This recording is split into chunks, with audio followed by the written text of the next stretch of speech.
Hello guys.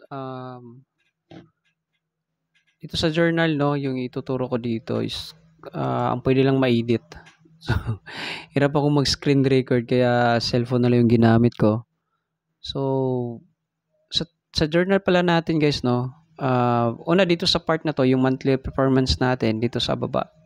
'Yan, dito sa baba ito. Ang puwede niyo lang gawin dito is, wala na kayong kung ano 'no, wala na kayong gagalawin dito kasi naka-coding na 'to. So, connect na yan every month dito sa baba, yan.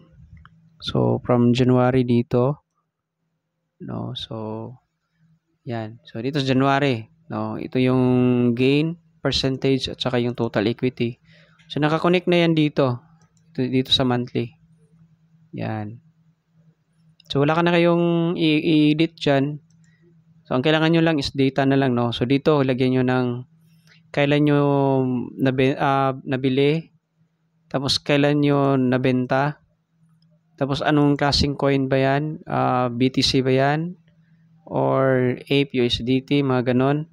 Tapos yung dito, yung position niya, kung ilang position yung nabili nyo. Pwedeng Ape, mga 14 apes, or like for example dito guys, no, dito sa part na to, yan. Ito pala yung pwede natin example. So, nabili ng November 7, na-hit yung AP natin sa November 7, tapos sold din ng November 7. Coins code naman niya is DYDX. Tapos ito yung order position, makikita yan sa pag nag-screenshot kayo ng gain ninyo.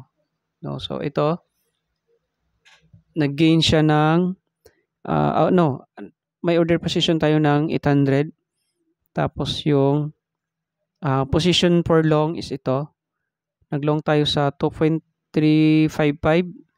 Tapos nag-exit din tayo ng 2.327. Yung leverage natin at saka anong market sentiment, long ba tayo or short.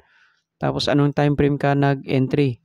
So dito sa part na to, ito lang yung pwede nyong galawin, no. Ito lang. Ito lang yung pwede nyong galawin, no.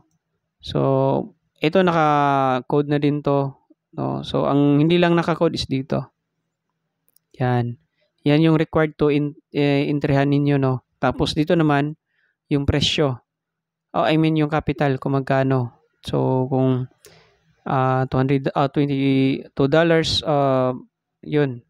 Pwede $200 or $2,000. Tapos dito anong month yung journal nyo. Kung January or January sa nilalagay nyo. Ganun, no? Tapos dito naman sa dulo, lagay nyo rin kung swing ba yung setup nyo or scalping, no? Pero dito naman sa mga naka-black na, naka-kulay black lang yung iba dyan or gray, huwag nyo nang galawin. Kasi ano na yan, naka-coding na to. So, no need na yung galawin yan. No? So, yun lang. Ang kailangan nyo lang galawin dito or inputan is itong itaas, yung month, yung capital, at saka yung date, from date, both to, yun, to time frame. Diyan na kayo mag-input dyan. No? Wala na kayong gagalawin. So, ganun lang kasimple, no? Para para magamit yung journal. So, dito sa monthly, wala na rin tayong ibang gawin dito, kundi hayaan na natin, no? So, dito naman sa January 25, so hindi ko na nilagyan ng code, baka magkakaroon pa tayo ng journal update. Isa-send ko na lang sa inyo para updated, no? So, as of now, ito po muna yung magagamit nyo. Yan. So, may mga data na yan. So, kung may tanong, i-PM nyo lang ako guys, no? Kung hindi nyo mag-gets ng maayos yung pag-i-encode ng journal natin. Okay, so that's it for tutorial lang dito sa journal natin. Sana malinaw. Ang layo kong nag-video guys. So, okay, so that's it guys. Thank you.